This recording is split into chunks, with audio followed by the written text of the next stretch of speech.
Court પહોંચી સોમનાથમાં bulldozer એક્શનની ઘટના, મુસ્લિમ સંગઠને અરજી કરી।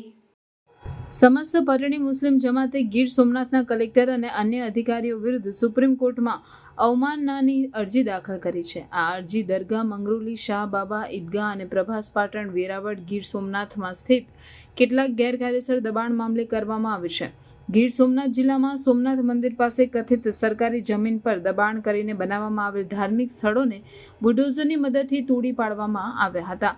ગીર સોમનાથ જિલ્લામાં સોમનાથ મંદિર પાસે કથિત રીતે સરકારી જમીન પર દબાણ હટાવવા માટે 28 સપ્ટેમ્બરે ચલાવવામાં આવેલા અભિયાન દરમિયાન 135 લોકોને અટકાયતમાં લેવામાં આવ્યા હતા। અધિકારીઓએ જણાવ્યું કે જિલ્લા તંત્રએ એક નિવેદનમાં કહ્યું કે સોમનાથ મંદિર સ્થળ નજીક સરકારી જમીન પર ગેરકાયદેસર દબાણ હટાવવાની કામગીરી હાથ ધરવામાં આવી હતી। આ દરમિયાન કોઈ અનિચ્છનીય બનાવ ન બને તે માટે હજારો પોલીસ કર્મીઓને પણ તૈનાત કરવામાં આવ્યા હતા।